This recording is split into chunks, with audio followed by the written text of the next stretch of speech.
মৰমৰ ছাত্ৰ-ছাত্ৰীসকল তোমালোক সকলোকে লাৰ্নিং আছামিছৰ নতুন এটা ভিডিঅ'লৈ স্বাগতম জনাইছোঁ। আজিৰ এই ভিডিঅ'টিত ক্লাছ 7 মেথছৰ অনুশীলনী 1টো আলোচনা কৰিম। ঠিক আছে, ইয়াৰ আগৰ ভিডিঅ'কেইটাত যিকেইটা কৰি চাওঁ অহা আছে, ঠিক আছে, একেবাৰে কৰি চাওঁ অহা 1.1ৰ পৰা একেবাৰে কৰি চাওঁ অহা 1.10 লৈকে যিমানকেইটা কৰি চাওঁ অহা আছে গোটেইকেইটা কৰি চাওঁ অহাত মই তোমালোকক বুজাই দিছোঁ। সেইবিলাক ভিডিঅ' যদি তোমালোকে চোৱা নাই তেনেহ'লে তোমালোকে প্লেলিষ্টৰ পৰা চাই ল'বা। ঠিক আছে, তো আজি আলোচনা কৰিম এইটো অনুশীলনী 1টো। ঠিক আছে, মই তোমালোকক অসমীয়া আৰু ইংৰাজী দুয়োটা ভাষাতে ধুনীয়াকৈ বুজাই দিম। ঠিক আছে, গতিকে চিন্তা কৰাৰ কোনো দৰকাৰ নাই, ভিডিঅ'টো শেষলৈকে চাবা। ঠিক আছে, তো ছাত্ৰ-ছাত্ৰীসকল চোৱা, প্ৰথমে চোৱা কি কৈছে তোমালোকক দিছে তলত দিয়া প্ৰশ্নসমূহৰ শুদ্ধ উত্তৰটো লিখা 1ৰ পৰা 6 লৈ। ঠিক আছে, তাৰমানে 1ৰ পৰা 6 লৈ তোমালোকক কিছুমান MCQ দিছে, তাৰমানে এই যে অপশ্যনবিলাক দিছে তাৰ পৰা শুদ্ধটো বাছি উলিয়াব লাগে। ঠিক আছে, চোৱা প্ৰথমটো কুৱেশ্যন কি, তোমালোকক কৈছে which number is equal to 50 million. ঠিক আছে, ইয়াত দিয়া কোনটো সংখ্যা 50 মিলিয়নৰ সমান হয়। ঠিক আছে, চোৱা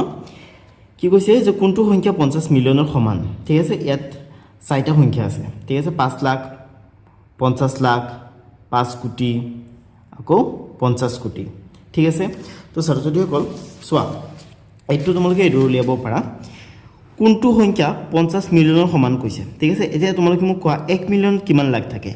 1 মিলিয়নত থাকে 10 লাখ, হয়নে? 1 মিলিয়নত থাকে কিমান লাখ? 10 লাখ থাকে। ইয়াত 50 মিলিয়নৰ কথা কৈছে, 10 লাখত কিমান মিলিয়ন? 1 মিলিয়ন। ইয়াত 50 মিলিয়নৰ কথা কৈছে, গতিকে ইয়াৰ লগত তোমালোকে 50 পূৰণ কৰি দিয়া।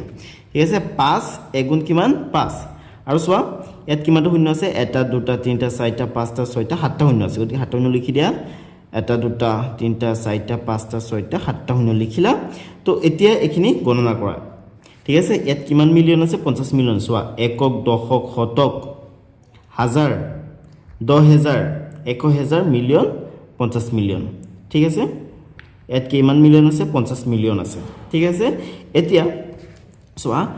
এইটো সংখ্যা আন্তৰ্জাতিক পদ্ধতিত দিছে, হয়নে? কিন্তু এইকেইটা চোৱা 5 লাখ, 50 লাখ, 5 কোটি, 50 কোটি, এইকেইটা ভাৰতীয় পদ্ধতিত দিছে, হয়নে? গতিকে এবাৰ ভাৰতীয় পদ্ধতিত গুণি চোৱা, একক, দশক, শতক, হাজাৰ, অযুত, লাখ, নিযুত, কোটি। ঠিক আছে, 5 কোটি, হয়নে? তো এই যে 50 মিলিয়ন সংখ্যাটো আছে, এই 50 মিলিয়ন সংখ্যাটো এই 5 কোটিৰ সৈতে মিলে। ঠিক আছে, গতিকে এইটো শুদ্ধ হ'ব। তো তোমালোকে এইটোৱে ধুনীয়াকৈ হেৰি কৰি পেলাবা, এইটো চিলেক্ট কৰিবা। ঠিক আছে, অ'কে। এইটো যদি তোমালোকে এইটো ওলোৱা টান পোৱা তেনেহ'লে চোৱা এইটো তোমালোকে হেৰি কৰিবা, একক, দশক, শতক, হেজাৰ, অযুত, লাখ, নিযুত, কোটি, 5 কোটি। ঠিক আছে, এইটোতো মই ভাৰতীয় পদ্ধতিত গুণিছোঁ, কিন্তু তোমালোকে গুণিবা এইদৰে যে একক, দশক, শতক, হেজাৰ, 10,000, 1,000, মিলিয়ন, 50 মিলিয়ন। ঠিক আছে, তো এইটো 50 মিলিয়ন হয়, আকৌ ভাৰতীয় পদ্ধতিত গুণিলে কি হয়? 5 কোটি হয়। ঠিক আছে, অৰ্থাৎ 50 মিলিয়ন সংখ্যাটো 5 কোটি সংখ্যাটোৰ সমান হয়। ঠিক আছে, এতিয়া ইয়াত চোৱা 2 নম্বৰ তোমালোকক দিছে কোনটো সংখ্যা 1,50,307 হ'ব। ঠিক আছে, তো চোৱা কি কৈছে 1 মিলিয়ন, 1 লিখা। ঠিক আছে, তাৰপিছত কি কৰিবলৈ কৈছে 1,50,000। ঠিক আছে, তো তোমালোকে এনেকৈ 50,000 লিখা, তাৰপিছত কি কৈছে 307। চোৱা এইটো সংখ্যা গণনা কৰা, একক, দশক, শতক, হেজাৰ, 10,000, 1,000, মিলিয়ন, অৰ্থাৎ 1,50,307। ঠিক আছে, এইটো হৈছে 1,50,307। ঠিক আছে, চ' এইটো সৈতে কোনটো মিল খায়? এইটো মিল খায়, প্ৰথমটো। ঠিক আছে, 1,50,307। ঠিক আছে, গতিকে তোমালোকে এইটো শুদ্ধ উত্তৰ হয় বুলি লিখিবা। ঠিক আছে, আৰু ইংৰাজীত তোমালোকে এইটো লিখিবা। ঠিক আছে, এতিয়া 3 তোমালোকক দিছে তলত দিয়া কোনটো সংখ্যা 79,81,654 সংখ্যাটোত থকা 8 আৰু 6ৰ স্থানীয় মানৰ পাৰ্থক্য হ'ব। ঠিক আছে, তো 8 কিমান স্থানত আছে? একক, দশক, শতক, হেজাৰ, 10,000। ঠিক আছে, 8 আছে 10,000ৰ স্থানত। ঠিক আছে, গতিকে 8ৰ পিছত কিমানটা শূন্য বহিব? 1 2 3 4টা শূন্য বহিব, হয়নে? তাৰপিছত কিমানটা শূন্য বহিব? 1 2 3 4টা শূন্য বহিব। তাৰপিছত চোৱা 6ৰ স্থানীয় মানটো কিমান? চোৱা একক, দশক, শতক, 6 আছে শতকৰ স্থানত, হয়নে? গতিকে 6ৰ পিছত কিমানটা শূন্য বহিব? 6ৰ পিছত 2টা শূন্য বহিব। ঠিক আছে, অ'কে। তো ইহঁতৰ পাৰ্থক্য কিমান হ'ব ক'বলৈ দিছে পাৰ্থক্যৰ কথা যেতিয়াই ক'ব তেতিয়া তোমালোকে কি কৰিব লাগিব এটাৰ পৰা আনটো বিয়োগ কৰিব লাগিব ঠিক আছে তো চোৱা 0 পৰা 0 গ'লে 0 0 পৰা 0 গ'লে 0 0 পৰা 6 নাযায় 1 এটাৰ পৰা ধাৰ কৰা হ'ব ইয়াত হ'ব 10 10 পৰা 1 ইয়াত নিলে ইয়াত হৈ যাব 9 ইয়াত হ'ব 10 10 পৰা যদি আমি 6 বিয়োগ কৰি দিওঁ কিমান হ'ব 4 তাৰপিছত ইয়াত কিমান আছে ইয়াত আছে 9 আৰু ইয়াত আছে 7 কাৰণ ইয়াৰ পৰা 1 এটা ধাৰ কৰা হৈছিল হয়নে তো এইটো চোৱা এইটো সংখ্যা কোনটো সংখ্যাৰ সৈতে মিলে চোৱা 7 9 4 4 00 00 ঠিক আছে অৰ্থাৎ এই বিটোৰ সৈতে মিলে হয়নে গতিকে বিটো শুদ্ধ হ'ব ঠিক আছে তোমালোকে এই বিটো শুদ্ধ হৈ বুলি লিখিবা ওকে তাৰপিছত চোৱা কি কৈছে the difference between the largest and the smallest number whose approximate value to nearest 10 is 520 ঠিক আছে তো ইয়াত চাৰিটা অপশ্যন দিছে অসমীয়াত পঢ়ি চোৱা তেনেহ'লে তোমালোকে ভালকৈ বুজি পাবা চোৱা কি কৈছে নিকটতম দহলৈ আসন্নমান কৰি 520 হিচাপে পোৱা আটাইতকৈ ডাঙৰ আৰু আটাইতকৈ সৰু সংখ্যা দুটাৰ পাৰ্থক্য কি ঠিক আছে তো চোৱা আমি যদি 515 ঠিক আছে তাৰপিছত 516 ঠিক আছে 517 এনেকৈ যদি আমি 518 519 520 521 522 523 524 আৰু 524 লৈকে হা 524 লৈকে যদি আমি এই সংখ্যাবিলাকৰ নিকটতম দহলৈ যদি আসন্নমান ওলাও তেনেহ'লে আমি কি পাম জানা আমি পাম 520 ঠিক আছে তোমালোকে এইটো উলিয়াই চাব পাৰা ঠিক আছে এনেকৈ চোৱা 5 আছে একক দহক ঠিক আছে দহকৰ স্থানৰ আসন্নমান ওলাব লাগে তো এইটো 1 এইটো 5 যেহেতু সোঁফালৰ অংকটো 5 হয় ঠিক আছে গতিকে ইয়াত 1 এটা যোগ কৰিব লাগিব অৰ্থাৎ 2 হ'ব আৰু এইটো হৈ যাব 0 ঠিক আছে অৰ্থাৎ 520 পাইছো আমি ঠিক আছে এইটো যদি তোমালোকে কৰা তথাপিও 520 পাবা ঠিক আছে এইটো 6 হয় অৰ্থাৎ 5তকৈ ডাঙৰ 5 বা 5তকৈ ডাঙৰ হ'লে কি হ'ব মূল যেটো অংক হেতুৰ হতে এক এটা যোগ হ'ব তো এটো 2 হ'ব আৰু এটো কিমান হ'ব 0 হৈ যাব ঠিক আছে এটোৰ ক্ষেত্ৰত তোমালোকে যি কৰা সেমে পাবা ঠিক আছে 520 পাবা আকৌ একেবাৰে এটো 17 নহয় 18 টো যদি তোমালোকে কৰা তথাপি 520 পাবা 19 টো কৰিলে 520 পাবা ঠিক আছে তাৰ পিছত 520 টো 20 হয় ঠিক আছে 521 টো যদি তোমালোকে কৰা তথাপি 520 পাবা ঠিক আছে এনেকৈ একেবাৰে 524 লৈকে যদি তোমালোকে কৰা তেনেহলে 520 পাবা চোৱা এটো 524 হয় এটো 2 হয় এটো 4 হয় ঠিক আছে যেটো 4 হয় যদি 5 বা 5 কৈ ডাঙৰ যদি হয় হোফালটো তেনেহলে মেইনটোৰ হৈতে মূল অংকটোৰ হৈতে এক এটা যোগ হয় যেটো এটো 5 কৈ সৰু হয় গতিকে এটো হৈতে এক যোগ নহয় ঠিক আছে আৰু এই যেটো আছে হোফালটো এটো 0 হৈ যাব বুজিলা তো এতিয়া আমি কি পাইছো আটাইতকৈ ডাঙৰ সংখ্যাটো এটো পাইছো 524 আৰু আটাইতকৈ সৰু পাইছো 515 ঠিক আছে এতিয়া আটাইতকৈ যেটো ডাঙৰ আছে এই আটাইতকৈ ডাঙৰটোৰ পৰা আমি কি কৰিব লাগিব আটাইতকৈ সৰুটো কি কৰিব লাগিব বিয়োগ কৰিব লাগিব ঠিক আছে এটা চোৱা 4 পৰা 5 যায় নে না যায় কি কৰিব লাগিব এটা দাৰ কৰিব লাগিব দাৰ কৰিলে কি হ'ব 14 হ'ব 14 পৰা আমি 5 বিয়োগ কৰিলে কিমান হ'ব 9 ঠিক আছে তাৰপিছত ইয়াত আছে কিমান ইয়াত আছে 1 1 পৰা 1 গলে 0 তাৰপিছত 5 পৰা 5 গলে 0 ঠিক আছে তো অৰ্থাৎ উত্তৰ কিমান পাইছো আমি 4 9 ঠিক আছে উত্তৰ হৈছে 9 তো তোমালোকে এই সিটো সিলেক্ট কৰিবা ঠিক আছে তাৰ মানে এই সিটো শুদ্ধ হয় হ'ব তোমালোকে ইফালেও সিলেক্ট কৰি লবা ইংৰাজীত ঠিক আছে পাছত তোমালোকক দিছে যে 35452 সংখ্যাটোত কিমানটা শতক আছে ঠিক আছে তো এই সংখ্যাটোত কিমানটা শতক আছে তো এটোৰ কাৰণে তোমালোকে এই সংখ্যাটোক 1 ৰে ভাগ কৰিব পাৰা ঠিক আছে চোৱা 35452 মানে এই সংখ্যাটো তোমালোকে 1 ৰে হৰণ কৰি দিয়া ঠিক আছে তো 354 ত 100 কিমান বাৰ যায় 103 বাৰ যায় ঠিক আছে ইয়াত তোমালোকে 300 লিখি দিয়া 300 লিখিলা তো 354 পৰা তোমালোকে 300 বিয়োগ কৰিলে তোমালোকে 54 এটা পাবা ঠিক আছে তাৰ পিছত ইয়াত 72 আছে তলত লিখি দিয়া ঠিক আছে ইয়াত চোৱা ইয়াত 547 কিমান বাৰ যাব 105 বাৰ যাব ঠিক আছে 5 বাৰ গলে কিমান হ'ব 500 হ'ব ঠিক আছে 547 পৰা 500 বিয়োগ কৰিলে কিমান 47 তাৰ পিছত ওপৰত 2 আছে এটো লিখি দিয়া ঠিক আছে তো এতিয়া 472 ত 100 কিমান বাৰ যাব 100 যাব 4 বাৰ ঠিক আছে 4 লিখিলা তলত তোমালোকে 400 লিখি বিয়োগ কৰি দিয়া তো 472 পৰা 400 বিয়োগ কৰিলে কিমান 72 ঠিক আছে তো চোৱা 354 বাৰ গৈছে ঠিক আছে 354 বাৰ গৈ 52 ৰৈছে তাৰ মানে আৰু ইয়াত নাযায় ঠিক আছে তাৰ মানে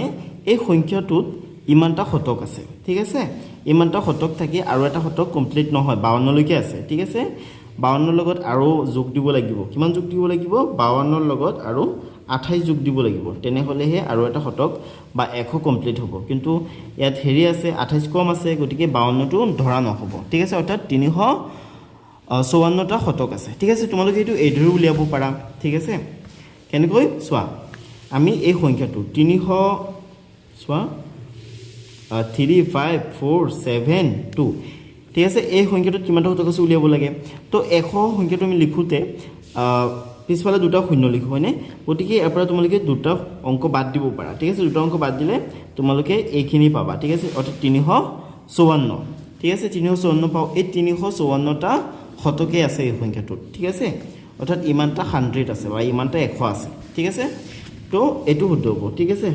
354 ওকে ইংৰাজীত তোমালোকে এই এটোৱে সিলেক্ট কৰি লবা হ'ব ওকে তাৰপিছত ছাত্ৰছাত্ৰীসকল এতিয়া 6 নম্বৰত চোৱা ইয়াত তোমালোকক দিছে যে কোনো এখন বিদ্যালয়ৰ শিক্ষাৰ্থীৰ মাজত চিত্ৰাংকন প্ৰতিযোগিতা অনুষ্ঠিত কৰাৰ কাৰণে স্বেচ্ছাসেৱী সংগঠন এটাই 232 জন শিক্ষাৰ্থীৰ বাবে 240খন চাৰ্ট পেপাৰ কিনিলে সংগঠনটোৱে তলত দিয়া কোনটো পদ্ধতি ব্যৱহাৰ কৰিলে ঠিক আছে চোৱা শিক্ষাৰ্থী কিমান জন 232 জন ঠিক আছে কিন্তু চাৰ্ট পেপাৰ কিমান খন কিনিছে চাৰ্ট পেপাৰ কিনিছে 240 খন ঠিক আছে তাৰ মানে 8 খন বেছি কিনিছে ঠিক আছে তো চোৱা ইয়াত চাইড অপচন আছে সঠিক মান ঠিক আছে মানে যিমানজন ছাত্ৰ আছে সিমানজন চাৰ্ট পেপাৰ কিনিছে নে নাই কিনা হয়নে দহকৰ স্থানলৈ আসন্ন মান নহয় দহকৰ স্থানলৈ আসন্ন মান কিমান হ'ব জানা দহকৰ স্থানলৈ যদি আসন্ন মান ওলোৱা হয় তেনেহলে 230 হ'ব ঠিক আছে 230 তো কৰা নাই ঠিক আছে 240 দিছে হয়নে নেক্সট আছে ওপৰৰ নিকটতম আসন্ন মান হয় ইয়াত কি কৰা হৈছে মানে আসন্ন মান ওলোৱা হৈছে কিন্তু ওপৰৰটো ঠিক আছে অৰ্থাৎ প্লাছৰটো ঠিক আছে 40 লিখা হৈছে ইয়াত একচুয়ালি যদি 10 স্থানলৈ আসন্ন মান ওলোৱা হলেহেঁতেন তেনেহলে 30 হলেহেঁতেন ঠিক আছে কিন্তু ওপৰৰ নিকটতম আসন্ন মান ওলোৱা হৈছে ঠিক আছে অৰ্থাৎ এনেকৈ চাৰ্ট পেপাৰ অনা হৈছে যাতে চাৰ্ট পেপাৰ বাঢ়ে তথাপি যাতে কম নহয় ঠিক আছে লাগিলে বেছি আনিব তথাপি কিন্তু কম যাতে নহয় ঠিক আছে তো এটো শুদ্ধ হৈ যাব C2 ঠিক আছে তলৰ নিকটতম আসন্ন মান এটো ভুল ঠিক আছে অৰ্থাৎ C2 শুদ্ধ হয় তোমালোকে এডৰে চিন দি লবা ঠিক আছে তো এতিয়া ছাত্ৰছাত্ৰীসকল ইফালে চোৱা ইয়াত তোমালোকক কৈছে যে 2024 চনত ICC দ্বাৰা আমেৰিকা যুক্তৰাষ্ট্ৰ আৰু ৱেষ্ট ইণ্ডিজত অনুষ্ঠিত T20 বিশ্বকাপত ভাৰত দ্বিতীয়বাৰৰ বাবে জয়ী হয় সেই সময়ত প্ৰতিযোগিতাখনৰ মুঠ পুৰস্কাৰৰ দণ্ডাহী ভাৰতীয় মূল্যত প্ৰায় ইমান টকা আছিল এই দণ্ডাহী ভাৰতীয় স্থানীয় মান পদ্ধতি আৰু আন্তৰ্জাতিক স্থানীয় মান পদ্ধতি অনুসৰি কমাৰ ব্যৱহাৰ কৰি প্ৰকাশ কৰা আৰু আখৰেৰে লিখা ঠিক আছে তো এই যে সংখ্যাটো আছে এই সংখ্যাটোত তোমালোকক ভাৰতীয় পদ্ধতি ব্যৱহাৰ কৰি কমা বহাবলৈ দিছে তাৰ পিছত আন্তৰ্জাতিক পদ্ধতি ব্যৱহাৰ কৰি কমা বহাবলৈ দিছে লগতে তোমালোকক হেৰি কৰিবলৈ গৈছে ঠিক আছে সংখ্যাটো আখৰেৰে লিখিবলৈ দিছে সহজে হ'ব এনেকুৱা নহয় যে বহুত কঠিন হ'ব ঠিক আছে তোমালোকে অলপ ধ্যান দিলে হৈ যাব ঠিক আছে তো তোমালোকে এৰো লিখিবা ভাৰতীয় স্থানীয় মান পদ্ধতি বুলি লিখি তোমালোকে সংখ্যাটো লিখি লবা ঠিক আছে সংখ্যাটো কি সংখ্যাটো হৈছে 9374250 ঠিক আছে তো তোমালোকক ভাৰতীয় স্থানীয় মান পদ্ধতি অনুসৰি কি কৰিবলৈ দিছে কমা বহাবলৈ দিছে কি কৰিব লাগিব প্ৰথমে তিনিটা অংক এৰিতে কমা বহাব লাগিব তাৰ পিছত দুটা দুটা কৈ এৰি ঠিক আছে এটা দুটা তিনিটা এৰি এটা কমা বহোৱা হ'ল তাৰ পিছত দুটা দুটা এৰি তোমালোকে এটা কমা বহাব লাগিব ঠিক আছে এনেকৈ লিখা হ'ল তো চোৱা একক দশক শতক হেজাৰ অযুত লাখ নিযুত কোটি অৰ্থাৎ 93 কোটি ঠিক আছে এটা আছে 93 কোটি 74 লাখ 62500 ঠিক আছে তোমালোকে এটো লিখিবা যে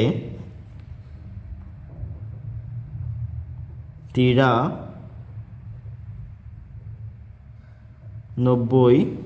কোটি ঠিক আছে 93,74,00,000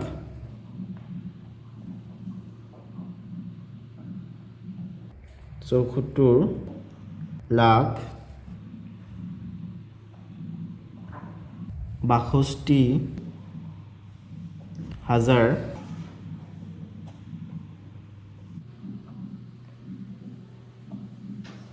ঠিক আছে তোমালোকে এইটো ধুনীয়াকৈ লিখি ল'বা ঠিক আছে তাৰপিছত আন্তৰ্জাতিক স্থানীয় মান পদ্ধতি অনুসৰি লিখিব লাগিব ন তো প্ৰথমে সংখ্যাটো লিখি লোৱা সো 937462500 ঠিক আছে আন্তৰ্জাতিক স্থানীয় মান পদ্ধতি অনুসৰি কি কৰিব লাগে 3 গড় এৰি এটাকৈ কমাব হ'ব লাগে ঠিক আছে এনেকৈ ইয়াত মাত্ৰ দুটা কমা বহিব ঠিক আছে চোৱা একক দশক শতক হেজাৰ 10,000 100,000 মিলিয়ন 10 মিলিয়ন 100 মিলিয়ন ঠিক আছে অৰ্থাৎ 937 মিলিয়ন 462,500 ঠিক আছে তো এইটো তোমালোকে এৰ লিখিব লাগিব যে 937 মিলিয়ন ঠিক আছে 937 মিলিয়ন 938 মিলিয়ন 462,500 ঠিক আছে তোমালোকে এইটো ধুনীয়াকৈ লিখি ল'বা হ'ব এইদৰে ওকে তাৰপিছত ছাত্ৰছাত্ৰীসকল সেম প্ৰশ্ন তোমালোকক ইফালে ইংৰাজীত দিছে ঠিক আছে তো তোমালোকে প্ৰশ্নটো পঢ়িবা আৰু তোমালোকে এই হাতৰ এটোৰ কাৰণে উত্তৰটো তোমালোকে এইদৰে লিখিবা হাতৰ এ দি তোমালোকে সলিউশন দি লিখিবা ইণ্ডিয়ান প্লেস ভ্যালু ঠিক আছে তো তোমালোকে এইদৰে ধুনীয়াকৈ সংখ্যাটো বহুৱাই কমা দি পিনে তোমালোকে লিখিবা যে 93,64,62,500 ঠিক আছে তাৰপিছত তোমালোকে লিখিবা ইন্টাৰনেশ্যনেল প্লেস ভ্যালু ঠিক আছে ইন্টাৰনেশ্যনেল প্লেস ভ্যালু বুলি দি পিনে তোমালোকে এইটো লিখি দিবা যে 937,462,500 ঠিক আছে এইটো ধুনীয়াকৈ লিখিবা ওকে আৰু ছাত্ৰছাত্ৰীসকল পৰৱৰ্তী তোমালোকক কোনটো চেপ্টাৰৰ ভিডিও লাগে তোমালোকে মোক কমেন্ট কৰি জনাবা ঠিক আছে ওকে আৰু যোনে ছাত্ৰছাত্ৰীসকল এতিয়ালৈকে চেনেলটো সাবস্ক্ৰাইব কৰা নাই কৰি লোৱা ঠিক আছে আৰু ভিডিওটো যোনে লাইক কৰা নাই লাইক এটা কৰি দিয়া ওকে তো ছাত্ৰছাত্ৰীসকল এতিয়া এক কাম কৰা হাতৰ বিট চোৱা হাতৰ বিট তোমালোকক দিছে এই ধনৰাশি বিস্তৃত ৰূপত লিখা এই ধনৰাশিটো তোমালোকক বিস্তৃত ৰূপত লিখিবলৈ দিছে ঠিক আছে ওকে তো বিস্তৃত ৰূপত লিখিবলৈ দিছে মানে কি তাৰমানে অলপ মানে বহলাই পিনে লিখিবলৈ দিছে ঠিক আছে তো একেবাৰে সহজ হ'ব তোমালোকে কি কৰিব লাগিব চোৱা প্ৰথমে 9 আছে অৰ্থাৎ 9 আছে তো 9 টো লিখা 9 লিখি পূৰণ দিয়া তাৰপিছত 1 এটা দিয়া তাৰপিছত গণনা কৰা 9 পিছত কিমানটা অংক আছে চোৱা এটা দুটা তিনটা চাৰিটা পাঁচটা ছয়টা সাতটা আঠটা অংক আছে গতিকে তোমালোকে 8টা শূন্য দি দিয়া এটা দুটা তিনটা চাৰিটা পাঁচটা ছয়টা সাতটা আঠটা দিলা তাৰপিছত প্লাস চিন দিয়া প্লাস চিন দি পিনে 3 দিয়া ঠিক আছে 3 দিয়াৰ পিছত তোমালোকে পূৰণ চিন দি 1 দিয়া আকৌ 3 ৰ পিছত কিমানটা অংক আছে ইমানটা শূন্য লিখিব লাগিব ঠিক আছে এটা দুটা তিনটা চাৰিটা পাঁচটা ছয়টা সাতটা আছে হয়নে তো সাতটা তোমালোকে ইয়াত শূন্য লিখিব লাগিব এটা দুটা তিনটা চাৰিটা পাঁচটা ছয়টা সাতটা লিখিলা তাৰপিছত আকৌ প্লাস চিন দি 7 দিয়া 7 দি পূৰণ দি 1 দিয়া তাৰপিছত এই 7 ৰ পিছত যিমানটা অংক আছে সিমানটা শূন্য দিব লাগিব তোমালোকে ঠিক আছে চোৱা এটা দুটা তিনটা চাৰিটা পাঁচটা ছয়টা ঠিক আছে ছয়টা আছে নহয় তো তোমালোকে 6টা শূন্য দি দিব লাগিব ঠিক আছে এদৰে 1 2 3 4 5 6 দিলা তাৰপিছত তোমালোকে যোগ চিন দি আকৌ চোৱা 7 ৰ পিছত আছে 4 হয়নে তোমালোকে 4 দিব লাগিব 4 * 1 দি পিনে 4 পিছত কিমানটা আছে চোৱা এটা দুটা তিনটা চাৰিটা পাঁচটা আছে হয়নে তো 5টা শূন্য দিব লাগিব এটা দুটা তিনটা চাৰিটা পাঁচটা ঠিক আছে 5 দিলা তাৰপিছত চোৱা 4 ৰ পিছত কিমান আছে 6 আছে 6 * 1 তাৰপিছত চোৱা এটা দুটা তিনটা চাৰিটা 6 ৰ পিছত 4টা অংক আছে গতি 4টা শূন্য দিয়া এটা দুটা তিনটা চাৰিটা হ'ব তাৰপিছত আছে 2 * কিমান 1 দিব লাগিব ঠিক আছে 1 দিয়াৰ পিছত চোৱা 2 ৰ পিছত কিমানটা অংক আছে এটা দুটা তিনটা আছে গতি 3টা শূন্য দি দিয়া এটা দুটা তিনটা মানে তাৰপিছত চোৱা 2 পিছত আছে 5 হয়নে তো যোগ চিন দি 5 দিয়া 5 * 1 তাৰপিছত 5 ৰ পিছত কিমানটা অংক আছে দুটা আছে গতিকে দুটা শূন্য তোমালোকে দি দিয়া তাৰ পিছত আছে কিমান তাৰ পিছত আছে শূন্য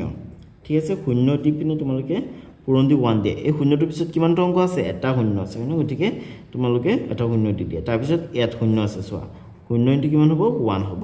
ঠিক আছে তোমালোকে এইদৰে বৃষ্টিৰ ওপৰত লিখিবা ঠিক আছে একেবাৰে সহজ হয় নে তো এইটো ধুনীয়াকৈ তোমালোকে লিখি লবা ঠিক আছে ওকে সৰস্বতী সকল এতিয়া চোৱা তোমালোকক সিট কি দিছে চোৱা সিট তোমালোকক দিছে যে এই ধনৰাশিৰ হাজাৰ লাখ কোটিৰ স্থানলৈ নিকটতম আসন্নমান নিৰ্ণয় কৰা ঠিক আছে তোমালোকক এই সংখ্যাটোৰ হাজাৰ লাখ কোটিৰ স্থানলৈ নিকটতম আসন্নমান ওলাবলৈ দিছে একেবাৰে সহজ হ'ব ন একদম সহজ হ'ব ঠিক আছে তোমালোকে অলপ চেষ্টা কৰিলে হ'ব ঠিক আছে তো এইটোৰ কাৰণে তোমালোকে এৰো লিখিব লাগিব চোৱা তোমালোকে এই 7 ৰ সি দি পিনে সমাধান দি লবা ঠিক আছে দিলা সমাধান তো এটা কাম কৰা আগতে প্ৰথমে তোমালোকে সংখ্যাটো লিখি লোৱা ঠিক আছে সংখ্যাটো কি সংখ্যাটো হৈছে 9374 ঠিক আছে তাৰপিছত 62500 হল সংখ্যাটো লিখা হল তো সংখ্যাটো যেহেতু লিখা হল গতিকে তোমালোকে লিখা কি কৰিবলৈ দিছে হাজাৰ লাখ আৰু কোটিৰ স্থানলৈ নিকটতম আসন্নমান নিৰ্ণয় কৰিবলৈ দিছে ঠিক আছে গতিকে তোমালোকে প্ৰথমে লিখা যে নিকটতম হাজাৰ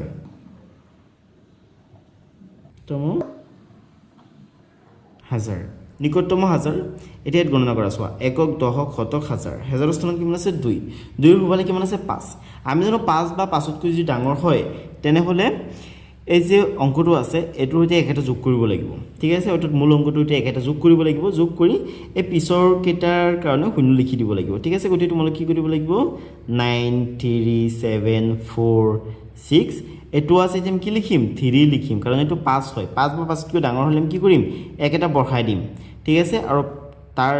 পৰৱৰ্তীখিনিৰ কাৰণে কি কৰিম শূন্য লিখি দিম ঠিক আছে তিনটা অংক আছে তিনটা শূন্য দি দিয়া এটা দুটা তিনটা ঠিক আছে এতিয়া তোমালোকে কমা দি দিব পাৰা ঠিক আছে দিলে দিয়া নিদিলে নাই একো নাই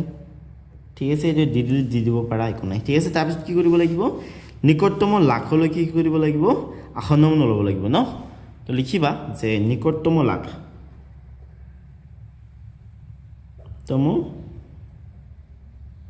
লাখ ঠিক আছে তো গণনা কৰা চোৱা একক দশক শতক হাজাৰ অযুত লাখ ঠিক আছে তো চোৱা লাখৰ ঘৰত কিমান আছে 4 আছে হয়নে তো 4 সোঁফালে কিমান আছে 6 আছে আমি জানো 5 বা 5তকৈ ডাঙৰ হলে কি কৰিব লাগে এই যেটো মূল অংক এটো হতে একেটা যোগ কৰিব লাগে হয়নে একেটা যোগ কৰিব লাগে আৰু পিছৰ কেটাৰ কাৰণে শূন্য বহে ঠিক আছে গতিকে ইয়াত কি বহাব লাগিব 937 ইয়াত 4 আছে কিমান লিখিম 5 লিখিব লাগিব ঠিক আছে 5 তাৰপিছত ইয়াত এটা দুটা তিনটা চাৰিটা পাঁচটা অংক আছে গতিকে পাঁচটা শূন্য দি দিব লাগিব এটা দুটা তিনটা চাৰিটা পাঁচটা ঠিক আছে তোমালোকে কমা দিলে দিব পাৰা নিদিলে একো নাই ঠিক আছে ওকে তাৰপিছত কি কৰিব লাগিব নিকটতম কোটিৰ কি কৰিব লাগিব আসন্নমান ল'ব লাগিব তোমালোকে লিখিবা নিকটতম কোটি বুলি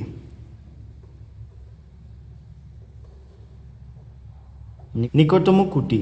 তো ইয়াত চোৱা একক দশক শতক হাজাৰ অযুত লাখ নিযুত কোটি ঠিক আছে কোটিৰ ঘৰত কিমান আছে 3 আছে 3ৰ সোঁফালে কিমান আছে 7 আছে 7টো যেটো 5তকৈ ডাঙৰ হয় গতিকে এই যে 3টো আছে 3টো কি হৈ যাব 3টো 4 হৈ যাব ঠিক আছে অৰ্থাৎ 90 কিমান হ'ব 94 হ'ব ঠিক আছে তাৰ পিছত 70 মানে ইয়াৰ পৰা গুটিখিনি শূন্য বহিব আৰু ঠিক আছে কিমানটা চোৱা এটা দুটা তিনটা চাৰিটা পাঁচটা ছয়টা সাতটা আছে ঠিক আছে এটা দুটা তিনটা চাৰিটা পাঁচটা ছয়টা সাতটা ঠিক আছে তোমালোকে কমা দিলে দিব পাৰা এইদৰে ঠিক আছে তো এইদৰে কমা দিলে দিব পাৰা ঠিক আছে আৰু ছাত্ৰছাত্ৰীসকল যোনে ইংলিছত লিখি আছিলা তোমালোকে এইদৰে লিখি ল'বা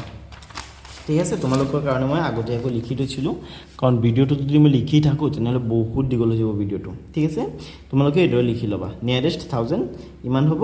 নিয়াৰেষ্ট লাখ ইমান হ'ব আৰু নিয়াৰেষ্ট ক্ৰ'ৰ ইমান হ'ব ঠিক আছে ওকে তো এতিয়া এক কাম কৰা 8ত চোৱা ঠিক আছে 8ত চোৱা 8ত তোমালোকক দিছে 1 5 6 আৰু 8 আটাইকেইটা অংক ব্যৱহাৰ কৰি অংকৰ পুনৰাবৃত্তি নকৰাকৈ এনে এটা সংখ্যা গঠন কৰা যিটো সংখ্যাৰ শতক স্থানলৈ আসন্ন মান 6500 আৰু হাজাৰ স্থানলৈ আসন্ন মান 7000 হয় ঠিক আছে তোমালোকক ইয়াত কেইটামান অংক দি দিছে এই অংককেইটা ব্যৱহাৰ কৰি তোমালোকক এটা সংখ্যা গঠন কৰিবলৈ দিছে যিটো সংখ্যাৰ শতকৰ স্থানলৈ আসন্ন মান ইমান হ'ব আৰু হাজাৰৰ স্থানলৈ আসন্ন মান ইমান হ'ব ঠিক আছে একেবাৰে সহজ হ'ব এইটো চিন্তা কৰা কোনো দৰকাৰ নাই ঠিক আছে মই যেতিয়ালৈকে আছো চিন্তা কৰা কোনো দৰকাৰ নাই ঠিক আছে আৰু সবটো হ'ল তোমালোকৰ যদি কিবা ডাউট হয় কিবা সন্দেহ হ'লে তোমালোকে মোক কমেন্ট কৰি জনাবা ঠিক আছে আৰু কিবা সুধিব লগা থাকিলে তোমালোকে কমেন্টত মোক সুধিবা ঠিক আছে তো চোৱা এত কি কৈছে এইকেইটাৰে এনেকুৱা সংখ্যা গঠন কৰিবলৈ দিছে যিটো সংখ্যাৰ আসন্ন মান মানে শতকৰ স্থানলৈ আসন্ন মান ইমান হ'ব আৰু হাজাৰৰ স্থানলৈ আসন্ন মান ইমান হ'ব ঠিক আছে তো চোৱা ইয়াত আছে 56 হয় গতিকে চোৱা 56 নহয় 65 হয় গতিকে তোমালোকে প্ৰথমে 65 লিখা 65 লিখা হ'ল তাৰ পিছত চোৱা 65 আছে গতিকে আমি এনেকুৱা এটা সংখ্যা লিখিব লাগিব যেটো চাইবা সাইডকৈ সৰু হয় ঠিক আছে গতিকে চোৱা সাইডকৈ সৰু ইয়াত আছে কিমান 1 আছে গতিকে 1 লিখি দিয়া তাৰ পিছত কিমান আছে চোৱা 8 আছে 8 লিখি দিয়া ঠিক আছে তো এইটো সংখ্যাৰ যদি আমি হেৰি কৰো শতকৰ স্থানলৈ যদি আসন্ন মান লয় কিমান হ'ব একক দশক শতক ঠিক আছে শতকৰ গৰত আছে 5 আৰু তাৰ পৰৱৰ্তী সংখ্যাটো হৈছে মানে 1 ঠিক আছে 1 টো যেটো 5 তকৈ সৰু হয় গতিকে 65 আৰু দুটা অংক আছে দুটা অংকৰ কাৰণে দুটা শূন্য লিখি দিয়া ঠিক আছে এটো কি হৈ গ'ল 6500 হৈ গ'ল ঠিক আছে অৰ্থাৎ চোৱা ইয়াত 6500 বুলি কৈছে ঠিক আছে এটো সংখ্যাৰ যদি হেৰি কৰা হয় মানে হাজাৰৰ স্থানলৈ যে আসন্ন মান লোৱা হয় চোৱা কিমান হ'ব একক দশক শতক হাজাৰ ঠিক আছে হাজাৰৰ স্থানত আছে 6 তাৰ পিছত চোৱা আছে 5 ঠিক আছে তো যেহেতু পৰৱৰ্তী সোফালৰ সংখ্যাটো 5 হয় গতিকে এটোৰ সৈতে একটা যোগ হ'ব ঠিক আছে এটো হৈ যাব 7 আৰু এটা দুটা তিনটা অংক আছে গতিকে তিনটা শূন্য হৈ যাব ঠিক আছে ওকে তো অৰ্থাৎ গঠন কৰিব লগা সংখ্যাটো হ'ব এইটো ঠিক আছে তোমালোকে এইটো ধুনীয়াকৈ 8 দি পিনে সমাধান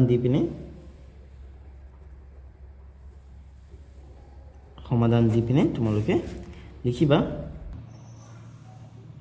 নিৰ্ণয় সংখ্যা 65 তাৰ পিছত 18 ঠিক আছে এইটো তোমালোকে এইটো লিখিবা ঠিক আছে নোটছ তোমালোকক দিছে 2 3 5 7 8 আৰু 9 আটাইকেইটা অংক ব্যৱহাৰ কৰি অংকৰ পুনৰাবৃত্তি নকৰাকৈ এনে এটা সংখ্যা গঠন কৰা যিটো সংখ্যাৰ হাজাৰলৈ আসন্ন মান ইমান আৰু 10000লৈ আসন্ন মান ইমান হ'ব ঠিক আছে কেইটামান অংক দিয়া আছে কেইটা ব্যৱহাৰ কৰি তোমালোকক এনেকুৱা এটা সংখ্যা গঠন কৰিবলৈ দিছে যিটো সংখ্যাৰ হাজাৰৰ স্থানলৈ আসন্ন মান ইমান আৰু 10000ৰ স্থানলৈ আসন্ন মান ইমান হয় ঠিক আছে সো ইয়াত কিমান আছে 895 আছে ঠিক আছে 895 লিখা ঠিক আছে তাৰ পিছত এনেকুৱা এটা সংখ্যা লিখা যিটো 5 পতকৈ সৰু ঠিক আছে তো তোমালোকে 2 লিখিব পাৰা ঠিক আছে তাৰ পিছত 3 চোৱা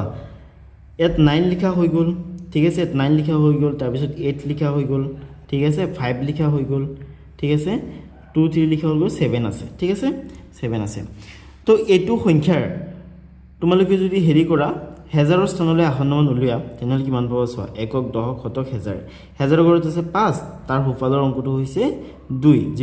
যেহেতু এইটো 5 তকৈ সৰু হয় গতিকে তোমালোকে এইটো লিখিব লাগিব এৰো লিখি তোমালোকে একেটা কাৰণে শূন্য বহাই দিব লাগিব ঠিক আছে ওকে তাৰ পিছত যদি 10000ৰ স্থানলৈ যে আসন্ন মান লয় কিমান হ'ব চোৱা একক দশক শতক হাজাৰ 10000 ঠিক আছে তো 10000ৰ গৰত কিমান আছে 9 আছে তাৰ সোফালৰ অংকটো কিমান 5 যেহেতু 5 হয় এটো গতিকে এটো হতে এক যোগ কৰিব লাগিব এটো হতে এক যোগ কৰি কিমান হৈ যাব 10 ঠিক আছে তো 10ৰ ইয়াত হ'ব 0 আৰু ইয়াত হ'ব কিমান 1 ইয়ালৈ যাব গতিকে এটো হৈ যাব 9 ঠিক আছে 9 আৰু এটো হৈ যাব 0 আৰু এই গুটেই কেইটা কোন 1 2 3 4 চাৰিটা শূন্য দি দিয়া ঠিক আছে তো চোৱা এইটোৰ এই সংখ্যাটোৰ যদি হাজাৰৰ স্থানলৈ আসন্ন মান লোৱা হয় আমি আসন্ন মানটো পাও এইটো আৰু যদি 10000ৰ স্থানলৈ আসন্ন মান লোৱা হয় আসন্ন মানটো পাও আমি এইটো ঠিক আছে গতিকে আমাক যেটো সংখ্যা ওলাবলৈ দিছে সেই সংখ্যাটো হ'ব এইটো ঠিক আছে তোমালোকে এই সংখ্যাটো লিখিলে লিখিব পাৰা বা তোমালোকে যদি এইটো সংখ্যা লিখা যে 9853327 তথাপি হ'ব বা তোমালোকে যদি লিখা 985 ঠিক আছে তাৰ পিছত যদি তোমালোকে লিখা যে 273 তথাপি হ'ব ঠিক আছে তোমালোকে এইটো লিখিব পাৰা বা এইটো লিখিব পাৰা ঠিক আছে তোমালোকে এইটো লিখিবা যে 9 নম্বৰ হয় ন 9 নম্বৰ তোমালোকে লিখিবা যে সমাধান সমাধান দি পিনে তোমালোকে লিখিবা যে নিৰ্ণয়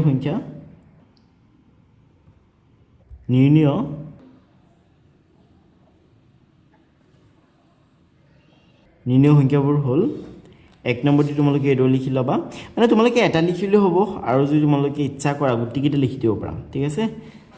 8 9 5 2 3 7 আকৌ তোমালোকে লিখিব পাৰা 8 9 5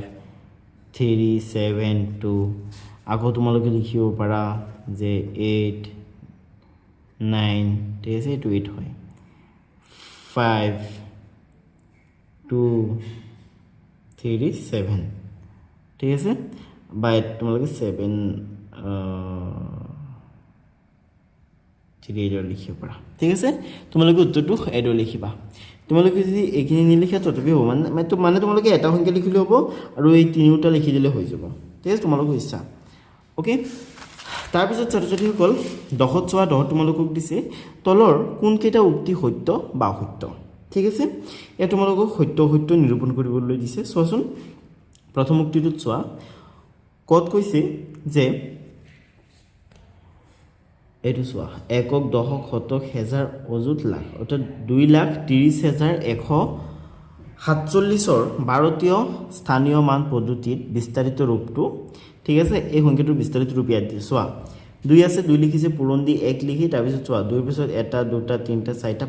পাঁচটা অংক আছে গতিকে পাঁচটা শূন্য লিখিছে তাৰ পিছত 3 লিখি ইয়াত 1 দি চাৰিটা শূন্য লিখিছে ঠিক আছে তাৰ পিছত শূন্য আছে শূন্য দি 1 দি তিনটা শূন্য লিখিছে ঠিক আছে একেবাৰে ধুনীয়াকৈ বিস্তাৰিত ৰূপটো ইয়াত লিখিছে ঠিক আছে তো চোৱা যুক্তিটো দিছে এটো শুদ্ধ হয় বুলি যুক্তিটো ইয়াত দিছে চোৱা ভাৰতীয় স্থানীয় মান পদ্ধতিত কোনো এটা সংখ্যা বিস্তাৰিত ৰূপত লিখিবলৈ হলে 1 ঠিক আছে 1 10 100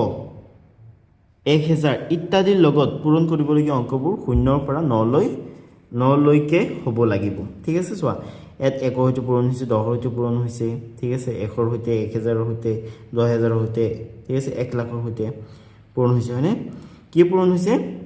0 ৰ পৰা 9 লৈকে যিকেইটা অংক আছে সেইকেইটা পূৰণ হ'ব ঠিক আছে সংখ্যাটোত মানে যোনকেইটা থাকে সেইকেইটা আৰু ঠিক আছে গতিকে ইয়াত চোৱা কি কৈছে উক্তি ক আৰু যুক্তি খ দুয়োটাই শুদ্ধ যুক্তি খ উক্তি কৰ প্ৰকৃত ব্যাখ্যা হয় এটো শুদ্ধ হয় ঠিক আছে এটোই শুদ্ধ হয় বাকি কিটা মিছা হয় ঠিক আছে তো এই তোমালোকে লিখিবা আৰু ইংৰাজীত তোমালোকে এটো হেৰি কৰিবা সিলেক্ট কৰিবা কাৰণ এটো শুদ্ধ হয় এটো হ'ব ঠিক আছে তাৰ পিছত ছাত্ৰ-ছাত্ৰীসকল এটোত চোৱা 11ত চোৱা 11 তোমালোকক দিছে পি ৰ পৰা এছ লৈ উক্তিত থকা সংখ্যাবিলাকৰ চানিকিসমূহ মন কৰা ঠিক আছে এ তোমালোকক কিটামান উক্তি দিছে আৰু উক্তিবিলাকত থকা সংখ্যাবিলাকৰ প্যাটাৰ্নলৈ মন কৰিবলৈ দিছে ঠিক আছে চোৱা এটো যদি তোমালোকে চোৱা তেনে চাবলৈ পাবা চোৱা ইয়াত 6 আছে ইয়াত 7 হৈ গ'ল ঠিক আছে ইয়াত 8 হৈ গ'ল আকৌ ইয়াত 9 হৈ গ'ল ঠিক আছে তাৰ মানে কি হৈছে এটুতকৈ এটু 10 বেছি এটুতকৈ এটু 10 বেছি এটুতকৈ এটু 10 বেছি তাৰ মানে এইকিটা 10 কৈ বাঢ়ি গৈছে ঠিক আছে তাৰ পিছত এটুত চোৱাচোন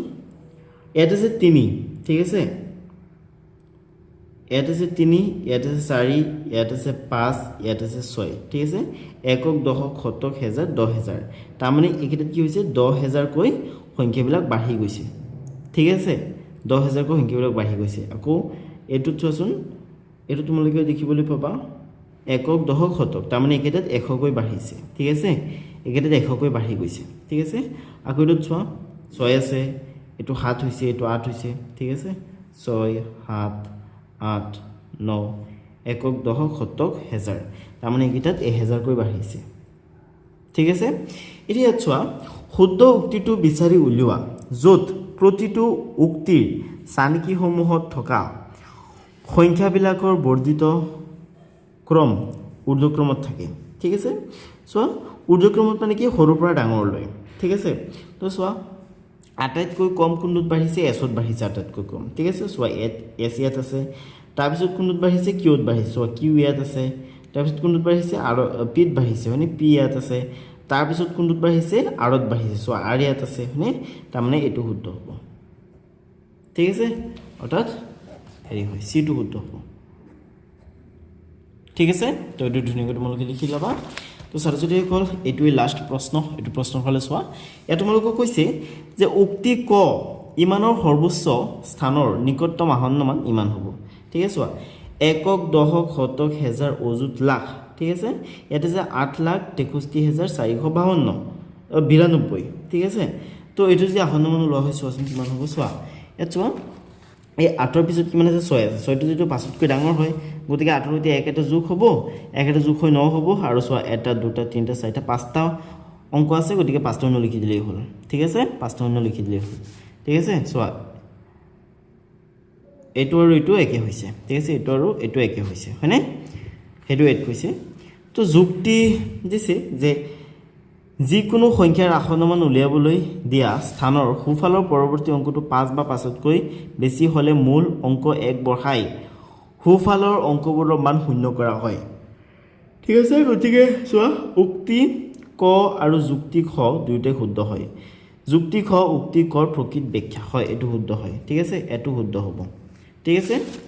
মানে 12 এটো শুদ্ধ হ'ব আৰু ইফালে তোমালোকে 12 এটো শুদ্ধ বুলি লিখি দিবা ঠিক আছে তাৰ পিছত তোমালোকক দিছে আমি কি শিকিলো তোমালোকে এখিনি পঢ়িবা ঠিক আছে তো ছাত্ৰ-ছাত্ৰীসকল অনুশীলনীটোৰ গুটিকেইটা প্ৰশ্নটো আলোচনা কৰা শেষ হ'ল ঠিক আছে পৰৱৰ্তী ভিডিঅ'টোৰ পৰা আৰম্ভ কৰিম পাটিগণিতীয় ৰাশি ঠিক আছে এইটো অনুশীলনী ঠিক আছে তো ছাত্ৰ-ছাত্ৰীসকল তোমালোকে ভিডিঅ'টোত লাইক এটা কৰি দিয়া আৰু যোনে সাবস্ক্ৰাইব কৰা চেনেলটো সাবস্ক্ৰাইব কৰি লোৱা ঠিক আছে পৰৱৰ্তী ভিডিঅ'ত পুনৰ লগ পাম আজি ভিডিঅ'টো একেলগে চাবৰ বাবে তোমালোক সকলোকে বহুত বহুত ধন্যবাদ